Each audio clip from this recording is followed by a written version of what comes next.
Bismillahirrahmanirrahim. Mari ngaji bareng. Ini ngaji untuk jadi orang alim, mas sekedar jadi murid.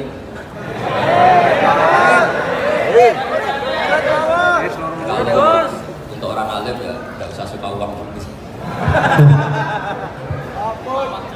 Ini begini, jadi kondisi yang ini jelas. Kondisi yang dengan alam ini mungkin banyak yang ngaji saya lewat YouTube, sehingga saya berharap konstruksi pikiran ini sama. Nanti saya bantu ya supaya semua kalimat yang sering Anda baca saya bantu supaya Anda tahu mana. Yang pertama tentu kita Islam ini berdasar kalimat tauhid. Kalimat tauhid adalah kalimat yang dibawa semua nabi. Lalu makna dari tauhid adalah mengakui tiada Tuhan selain apa? Allah. Sesungguhnya Muhammad adalah Rasulullah SAW. Saya nggak biasa pengajian umum, tapi ini spesial karena saya ingin sujud di bumi ateis.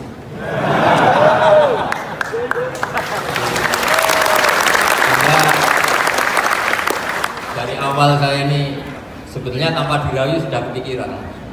Dirayu lama sama Mas Eko ini, sudah ngerayu masih bilang nanti ada lelangan Gus ya. Tapi tadi katanya panitia hasil lelangnya sekitar 60 juta ya. Itu dibangunkan masjid, jangan untuk mes ya.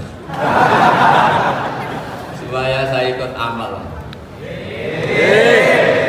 Jadi begini ya, perasaan saya juga seluruh ulama di dunia. Saya ulang lagi, perasaan saya juga seluruh ulama di dunia, bahwa Islam masuk itu macam-macam sebabnya. Dulu kita tahu, kita sebagai warga Indonesia, Islam masuk itu ya dibawa orang yang agak kedunyan, ya kayak jenengan kira-kira. Ya kayak mbak-mbak ini, ya agak-agak mata duitan. Karena kita tahu rata-rata ahli sejarah mengatakan Islam di Indonesia dibawa kiai ke pedagang. Pedagang itu nyari uang, apa nyari dakwah? Ya semoga Anda mirip-mirip. Ya itu nyari uang karena ada nurani Islam, sehingga tetap saja membawa Islam. Saya tidak tahu Islam Anda ala apa, tidak tahu. Pokoknya mau ngaji ya berarti Islam ala sunnah apa? Jadi ini penting saya utarakan bahwa Islam itu agama yang mudah dipahami, sehingga dibawa pedagang saja ya kasir. Dibawa orang yang kedonyan kayak jenengan juga kasir. Dibawa orang baik yang kasir, dibawa orang broken juga kasir. Ini penting saya utarakan karena saya ngaji di mana-mana bilang ciri utama kebenaran absolut adalah kebenaran yang bahkan orang nggak benar saja bisa bawa. Tapi bukan berarti saya dukung Anda ada benar, kan sudah ada benar dulu sebelum kenal saya. Tapi nggak apa-apa, nggak benernya umat Islam insya Allah dimaafkan sama Allah Subhanahu. Ya asal tobat maksudnya. Nah ini saya beri satu konstruksi pikiran yang saya sering utarakan di ngaji saya. Sampai sekarang saya coba saat tes ini kan di kampus ya, di apa bacanya itu tim apa? Tim satu university yang global leader apa? In the world. Ini keren lah. Jadi acara ilmiah kita ditakbir di gedung apa? Kampus, gedung universitas di begini. Kalau 1 ditambah 1 2 itu namanya hakikat. Ciri utama hakikat adalah siapapun akan menerima. Saya sekarang tanya sama Anda, kira-kira 1 tambah 1 2 itu musuh Anda pun mengatakan 2 apa tidak? Ya. Pekerja Korea ya bilang 2, rektor Al-Azhar juga bilang 2. Kamu yang sekarang sedang mungkin sebagian broken sama istri juga bilang 2. Istri kamu yang mangkal sama kamu juga bilang 2. Yang cemburu ya bilang 2, yang dicemburuin juga bilang 2. Karena begitu mudah kebenaran absolut diterima oleh siapa saja. Begitu juga eksistensi Allah sebagai Tuhan. Itu mudah diterima oleh siapa saja. Sehingga pembawanya tidak perlu seorang kiai atau gus atau mubalek atau ketua MUI, tidak. Cukup karyawan pekerja Korea. Karena kebenaran absolut itu kebenaran yang mutlak. Siapa saja yang waras pasti ngaku. Kira-kira orang yang berpikir sehat pasti berpikir begini, ini yang diajarkan Quran. Bumi ini kadung wujud, sudah wujud kadung wujud, punya eksistensi. Mungkin nggak sesuatu yang wujud kemudian disebabkan oleh sesuatu yang nihilisme, yang tidak ada. Mungkin nggak mungkin. Yang namanya penyebab itu harus sesuatu yang wujud. Di mana-mana penyebab itu harus punya eksistensi. Karena langit dan bumi ini kadung wujud, pasti penyebabnya adalah wujud. Karena wujud penyebab harus bersifat super. Nah, bersifat super ini oleh ulama dikatakan wajibil wujud. Itu akal siapa saja akan terima. Cuma kemudian setelah terima itu orang macam-macam cara berpikir. Mungkin orang Jawa dulu bilang itu sahyam widi. Kalau orang sini mungkin bilang apa? Dewa atau apa? Nggak tahu. Karena itu yang teman sampai ada teman saya. Tapi yang jelas begini, ini konstruksi ini harus kita jaga. Nanti saya bacakan teks hadis. Kebenaran sejati ciri utamanya adalah ada absolutisme, ada kebenaran mutlak. Ciri utama kebenaran mutlak adalah diakui bahkan oleh siapa saja, termasuk oleh orang fasik. Orang fasik itu orang nggak benar. Misalnya ada imam masjid besar Istiqlal, ditanya 1 tambah 1 bilang apa? 2. Nanti kira-kira yang londe juga bilang apa? 2. KPK juga bilang, koruptornya yang ditangkap 2. Nah, eksistensi Allah sebagai Tuhan ini kebenaran yang absolut. Maka agama ini juga boleh diterima oleh siapa saja, termasuk oleh orang fasik, orang nggak jelas. Ini penting saya utarakan karena sekarang marak kelompok yang mengatakan orang Islam kalau zina menjadi tidak muslim, orang Islam kalau korupsi menjadi tidak muslim. Salah sedikit tahlilan jadi kafir, percaya wasilah jadi kafir. Itu tidak benar seperti itu. Karena kebenaran eksistensi itu kebenaran yang nggak bisa diganggu. Seperti Anda ini kan warga Indonesia, KPK ya warga Indonesia, koruptornya juga warga. Apa setelah dia korupsi lalu tidak warga Indonesia? Tetap warga. Orang yang meyakini kalimat tauhid setelah dia salah apa terus tidak ya tauhid? Kan tetap ya. Maka dia tetap Ini penting saya utarakan. Kalau seorang warga Indonesia yang koruptor yang macam-macam saja tetap warga Indonesia padahal banyak kesalahan. Karena status warga Indonesia adalah status yang permanen. Begitu juga status muslim adalah permanen bagi siapa saja yang melafazkan la ilaha illallah Muhammadur Rasulullah. Kita tidak bisa mengkafir-kafir. Itu juga yang sering dipesankan dan jadi ciri khas ulama ahli sunnah wal jamaah, tidak mengkafirkan orang Islam meskipun melakukan dosa besar. Soal dia salah nanti masuk neraka ya silakan saja, saya tidak ikut, paham ya? Sampai bisa mencoba. Tapi tetap saja dia muslim. Analoginya gampang sekali tadi. Orang Indonesia yang salah itu tidak akan merubah statusnya sebagai warga Indonesia. Karena ya memang dia berstatus warga Indonesia. Orang Islam yang sudah melafazkan syahadat maka menjadi muslim. Saya di mana-mana berkampanye, berfatwa. Orang kafir yang 70 tahun kafir, sekali melafazkan kalimat tauhid itu menjadi muslim apa tetap kafir? Masa kita yang Islam terus, yang kalimat tahlil la ilaha illallah kemudian menjadi kafir karena kalimat itu? Itu paham aneh apa aneh? Wong yang kafir saja menjadi muslim karena kalimat tauhid, yang Islam menjadi kafir juga karena kalimat. Ini ngajak apa-apaan? Ya ngajak goblok-goblokan. Ini penting saya utarakan karena ini penting. Nah, setelah kamu yakin tauhid, ciri utama tauhid itu apa? Menstatuskan sesuatu sebagaimana hakikatnya. Misalnya bumi Korea ini statusnya tetap buminya Allah. Maka dari awal saya husnudzon sekali sama Allah Subhanahu wa taala bahwa suatu saat di bumi mana saja itu ada tahlil. Enggak ngira kan ada ateis di sini, bumi ateis kemudian ada tahlil, ada sakduna, ada macam-macam. Karena kita ketika sholat, makanya saya tadi janji akan memaknai kalimat-kalimat yang sering Anda baca ketika sholat. Di sholat saat ada i'tidal ngendikan apa? Rabbana lakal hamdu, ayo baca mil'us samawati wa mil'ul ardi wa mil'u ma syi'ta min syai'in ba'd.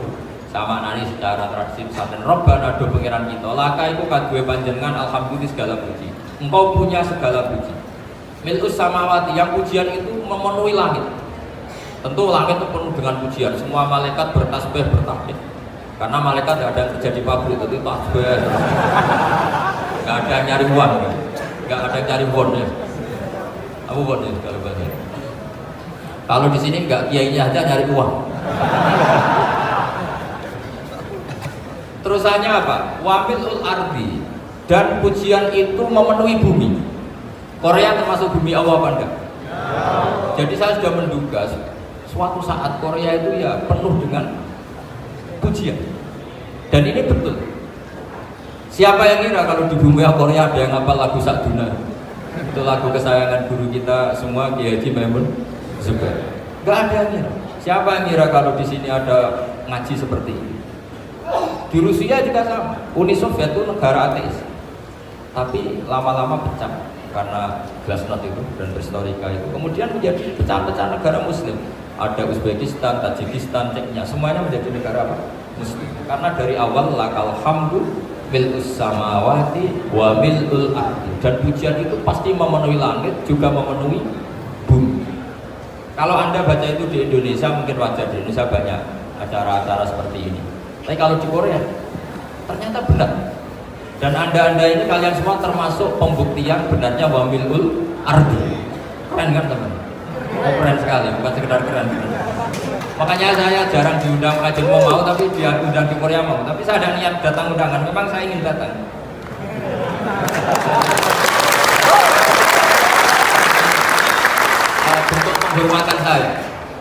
Bentuk penghormatan saya bahwa pada akhirnya benar-benar lakal hamdu mil'us samawati wa mil'ul ardi. Jadi Anda tidak perlu pesimis, dulu Indonesia juga seperti itu. Banyak Buddha, Hindu, macam ateisme. Kemudian berkatnya para ulama sekarang jadi negara yang mayoritas muslim. Korea, barokahnya orang-orang kedonyan seperti ini banyak. Gak apa-apa. Karena sebagian agama Islam, sebagian sejarah ditulis di bawah pedagang-pedagang Gujarat. Kira-kira orang Gujarat ke Indonesia dulu yang namanya pedagang cari apa?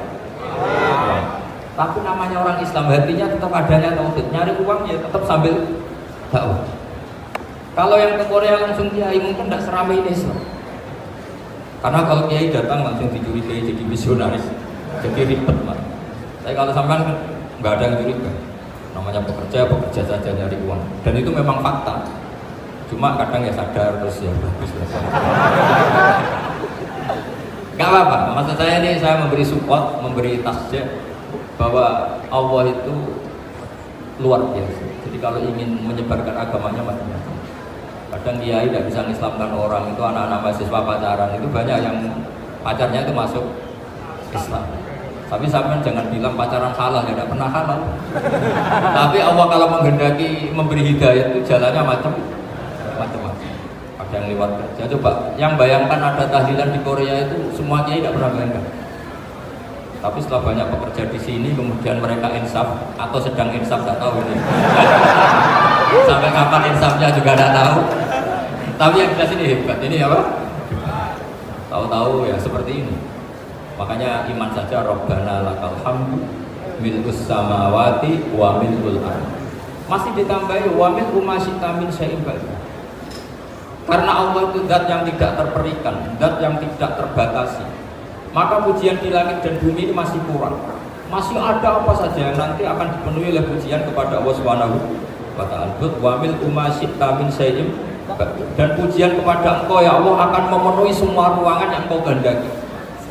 Mungkin suatu saat negara-negara yang sekarang yang paling minim Islam itu di Amerika Selatan, kayak di Argentina dan sebagainya. Itu nanti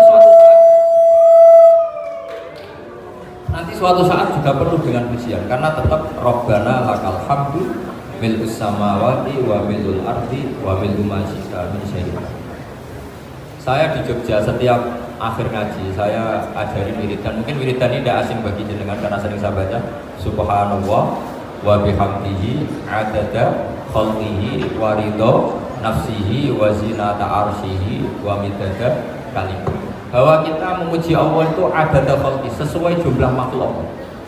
Semua makhluk Allah meskipun kelihatannya mengecewakan, ini semuanya memuji sama Allah Subhanahu wa taala. Meskipun kadang kita kecewa, kadang kita tidak cocok. Coba barokahnya Anda ini agak-agak kecewa gitu dengan Indonesia karena agak menyediakan lapangan kerja untuk Anda.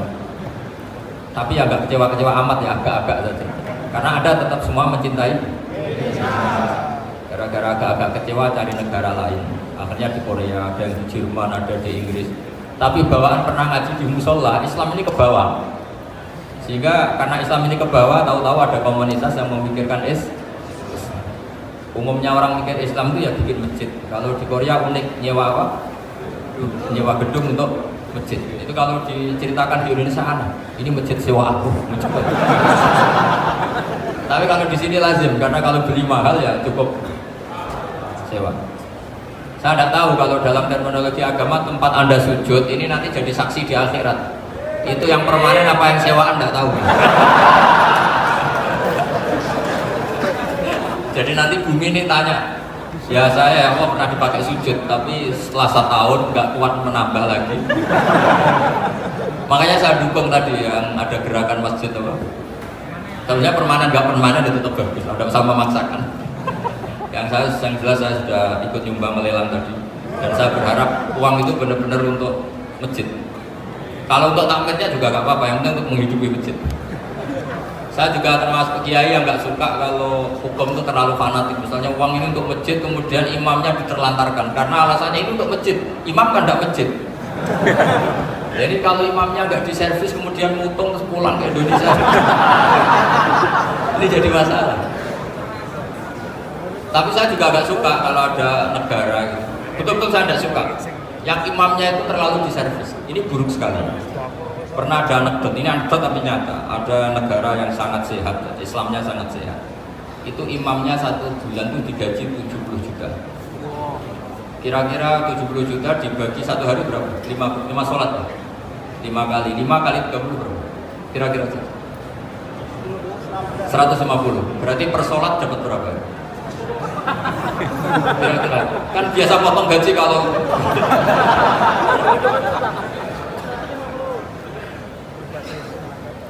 singkat cerita, si kiai dari luar negeri tadi cerita apa Indonesia? Kiainya miskin-miskin, datang ke masjid kan kadang pakai ontel, adzan sendiri, komat sholat sendiri. Itu nasib orang-orang Sragen dan Salatiga sebagian. Itu yang lapor karena mereka itu. Kalau Rembang insya Allah enggak. Tapi ada semuanya Salatiga, sebagian begitu. Itu yang cerita kiainya, bukan ini bukan hoax, memang kiainya cerita nasib kiai di Salatiga. Itu digojlok, tapi tetap sholat. Jika cerita orang tadi cerita, imamnya di sana naiknya Mercy, muadzinnya pakai BRT. Itu tetangga sebelah Indonesia banyak fasilitas imam seperti itu. Karena gajinya sampai 70 juta. Setelah dia cerita bangga karena negaranya mengapresiasi imam sholat, sama di Indonesia dia ngomongin gini, makanya kamu sholat terus, takut potong gaji ya. Itu targetnya bukan main. Dikira itu satu sifat kelebihan negaranya, ternyata buruk sekali karena imam sholat karena takut potongan gaji. Akhirnya di Indonesia bangga, alhamdulillah kita sholat tambah gaji dan tetap sholat. Keren mana yang digaji sama Anda? Ini yang di atas ini banyak calon imam. Tidak keren mana imam yang digaji sama Anda? Kerennya enggak. Tapi kalau pertanyaannya dibalik, keren mana jamaah yang peduli imamnya sama yang enggak peduli? Jadi jawabannya harus tetap seperti itu. Imamnya keren yang ikhlas, tapi jamaahnya keren yang peduli imamnya. Jelas ini ya fatwa saya. Gimana? Imamnya baik yang ikhlas, tapi jamaahnya baik yang peduli nasib. Nah, tapi sekali imam dari awal gak ikhlas itu harus di-PHK. Itu bahaya bagi agama kalau awalnya sudah ada. Karena nanti setelah habis subuh terus dihitung, oh setahu saya sholat terus kok kenapa gajinya tinggal segini?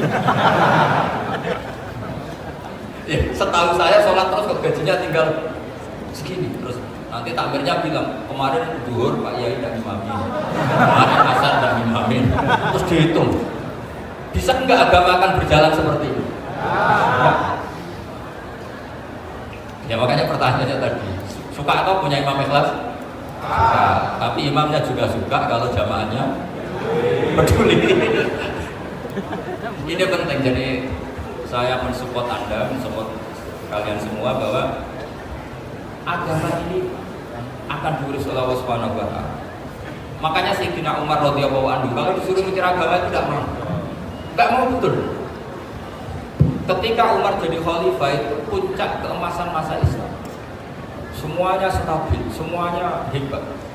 Sampai Irak, Iran zaman itu Persia masuk, semuanya Mesir, itu semuanya ikut Islam.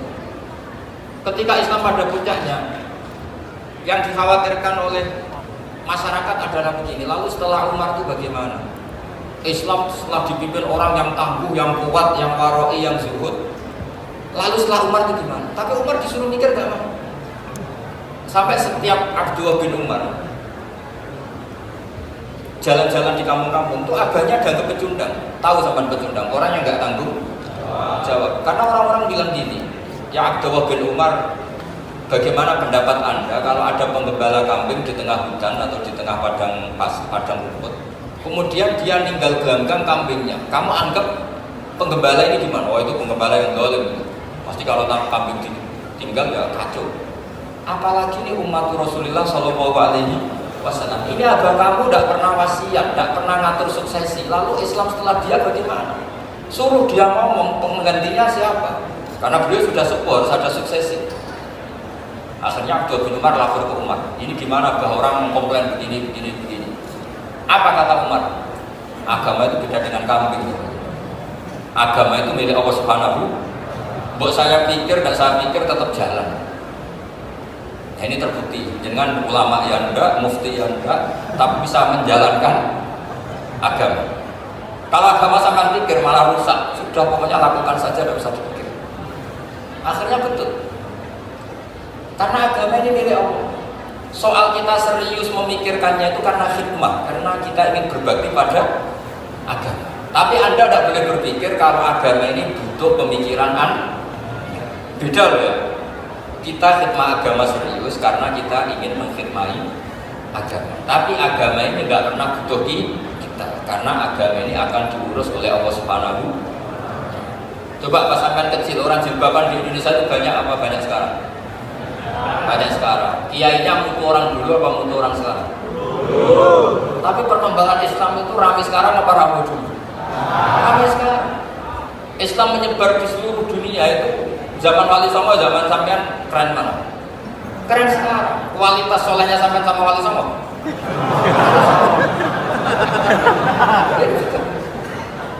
Karena agama ini diurus oleh Allah Subhanahu wa Ta'ala. Maka kata Sayyidina Umar, agama ini innallaha ta'ala yahfadhu dinah.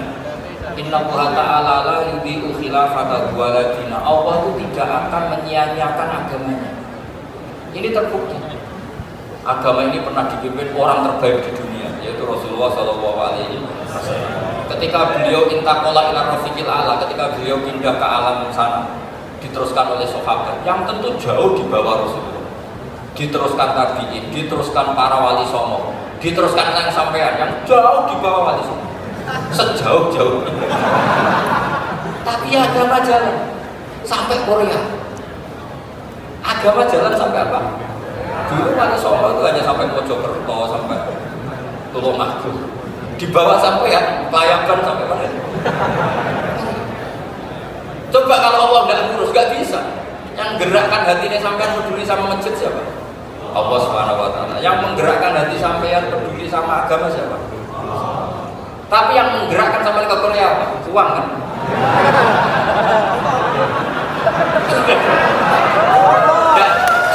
Gak apa-apa, jujur kan? Kakek, ini bagian dari keramatnya jenengan. Niatnya agak bener tapi dibenerin Allah di sini.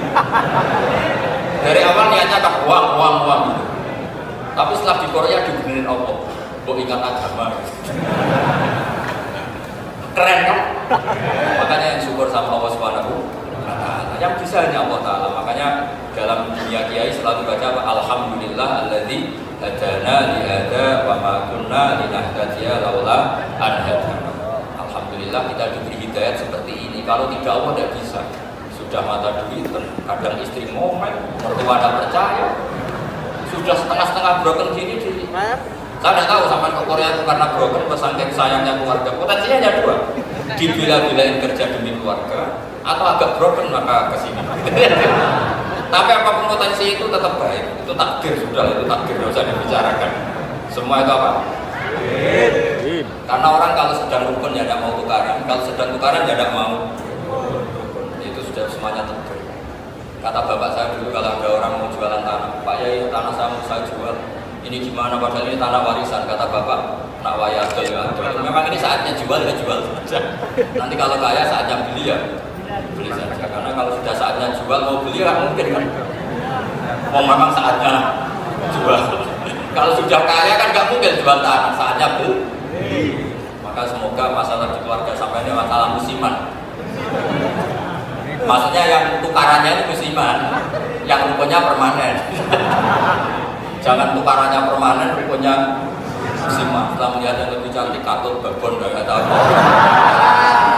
Jadi semoga katut masjid ini bagian dari kafarah sampean. Jadi kafarah kesalahan sampean. Ini penting saya utarakan karena agama itu beda. Agama ini diurus oleh Allah Subhanahu. Jadi kita mengerahkan pemikiran itu bukan karena kita akan menyelamatkan agama ini, tidak. Agama ini diselamatkan oleh Allah Subhanahu wa taala. Coba kayak apa Uni Soviet kuatnya? Mengkooptasi supaya orang semuanya ateis, semuanya komunis. Itu 100 tahun Uni Soviet begitu. Tapi orang-orang Uzbek, Ceknya, Tajikistan tetap mengajari anak-anaknya tauhid. Itu ada cerita itu sampai mengajarkan tauhid itu di bawah tanah, di basement. Tapi Allah menghendaki Rusia itu, Uni Soviet jatuh. Ketika jatuh, negara-negara ini langsung menjadi negara Islam, yaitu Uzbek, Tajikistan, Ceknya. Mungkin nggak mereka langsung menjadi negara Islam, andai kan saat menjadi Uni Soviet benar-benar menjadi ateis. Nggak mungkin kan? Karena saat dikooptasi Uni Soviet, akidah mereka tetap tahu, cuma nggak berani muncul. Artinya apa? Uni Soviet nggak bisa menghabisi Islam. Kurang kerennya Uni Soviet zaman itu, bisa nggak menghabisi Islam? Nggak bisa. Donald Trump dulu termasuk Islamfobia, tapi setelah dia anti-Islam, orang-orang Amerika demo supaya memperhatikan Islam. Nggak bisa. Makanya Korea pun nggak bisa menghabisi Islam. Kalau sampai menghabisi Islam sendiri bisa, karena nggak mau sholat, nggak mau zakat itu sampai. Tapi sampai tahu yang Islamnya habis, Islam tetap baik-baik saja. Makanya ini penting saya utarakan supaya kamu pede bahwa agama ini pernah dibawa orang yang berdagang. Ya soal ada sebagian pendakwah yang ikhlas ya banyak, tapi sejarah yang gampang kita lihat adalah Islam itu juga oleh pedagang pedagang India. Gak apa-apa sejarah itu meskipun sebagian menentang gak apa-apa, tapi sejarah itu tetap ada. Pasti sebagiannya memang seperti itu, dan itu tidak masalah. Salah ngerti itu tidak masalah. Coba dulu pemain bola kalau di Inggris itu kalau mau sholat susahnya bukan main. Apalagi kalau mau puasa. Kalau di sini kerja puasa katanya mati loh kalau puasa. Kalau mau sholat katanya dicari mana ini geralannya. Kata orang-orang ateis gitu, dicarikan patungnya. Jadi sholat juga ada patungnya ini gimana ya? Ya ngalamin gitu. Tapi Allah Maha Kuasa.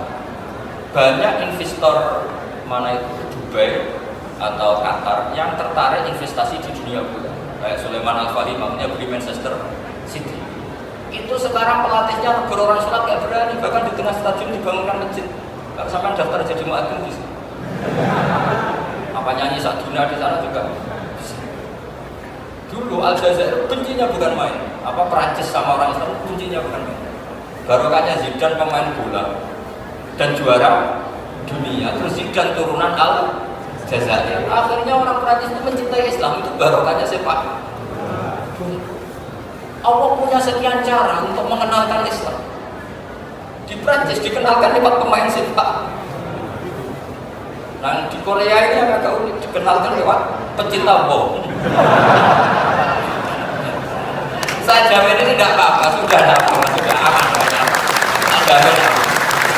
Makanya alhamdulillahilladzi hadana lihada wa ma kunna linahtadiya laula an hadana. Karena agama ini dibawa oleh Allah Subhanahu wa taala, yang menjaga juga Allah Subhanahu wa taala. Sama ada sahabat. Kalau ada kelompok tertentu yang mengkhawatirkan Islam, sekarang Islam bahaya gini-gini, itu kurang roja, itu kurang optimis. Harapannya sama Allah tipis, harus ngaji lagi. Agama ini liman kana yarjuwa wal yaumal akhir. Agama ini bagi yang terus-menerus berpengharapan kepada Allah Subhanahu wa ta'ala. Agama ini limangka yarjuha, coba bahasa Arabnya roja yarju rojaan, maknanya harapan. Jadi agama ini bagi yang selalu berpengharapan, bukan yang pesimis, bukan yang hati kecil, apalagi yang tukang putus asa. Coba agama ini begitu luar biasa, dibawa orang yang macam-macam. Tadi di Prancis dibawa oleh pemain apa? Ada masjid di Inggris, dia dibawa mahasiswa-mahasiswa itu yang dulu sebagian yang nggak pernah ngaji, setelah di Inggris bikin komunitas pengajian. Di Korea dibawa tadi pecinta apa? Tapi lama-lama cinta Tuhan. Karena ya memang sebenarnya sudah cinta Tuhan. Cuma ya cara cinta ini nunggu punya uang. Ya sudah, alhamdulillah seperti ini sudah luar biasa, sudah. Insya Allah diterima oleh Allah Subhanahu wa ta'ala. Selalu berharap semoga ini tetap satu bukti bahwa Allah itu harus kita sembah di mana-mana. Karena tadi Allah akan selalu apa? Rabbana lakal hamdu mil'us samawati wa mil'ul ardi wa mil'u ma syi'ta min syai'in. Bahwa pujian kepada Allah akan selalu memenuhi langit dan memenuhi bumi. Korea termasuk buminya. Makanya pegangan yang saya minta sama pengurus untuk di-share adalah apa? Dawai Rasulullah SAW. Mungkin nanti panitia harus meng-share itu. Ini Musnad Ahmad, riwayat dari Imam Ahmad. Al-Bila dua. Sudah punya? Nanti di-share ya. Al-Bila dua, bahwa negara hakikatnya adalah negara Allah. Wal ibad dua. Semua hamba hakikatnya adalah hamba. Di hadis itu fahaitsuma asabta khairan fa'aqim. Kapan saja kamu menemukan kebaikan di tempat Anda berdomisili, fa'aqim, kamu tidak apa-apa di sini. Kamu di sini dapat uang, dapat masjid, dapat sewa masjid. Tidak tahu sewa apa permanen, pokoknya itu bagus gitu. Buminya dirayu, bumi meskipun ini enggak permanen, tapi tetap jadi saksi loh ya. Harus ada kompromi.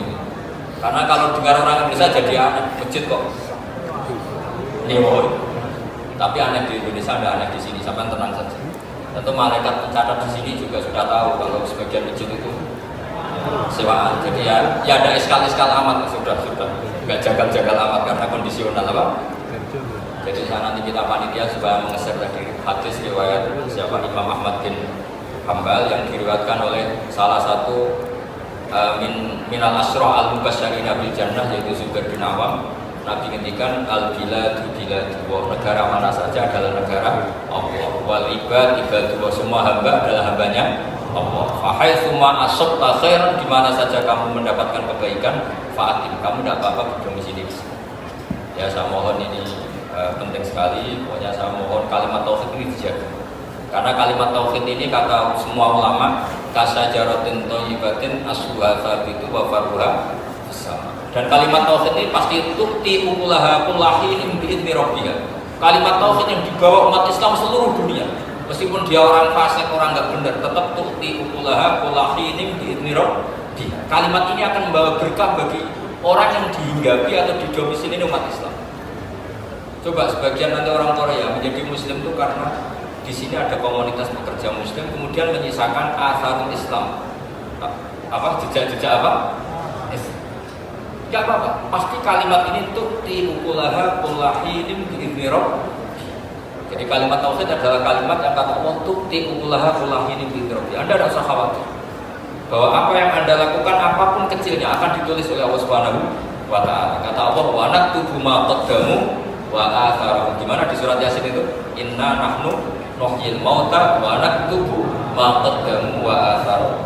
Saya bisa menghidupkan orang mati dan semua amal kalian saya tulis, kata Allah. Wa atharahum, dan jejak-jejak yang pernah kalian lakukan juga ditulis. Misalnya Anda sudah pulang ke Indonesia, ada orang sholat di masjid ini, oh ini era Kang ini, era Mas ini.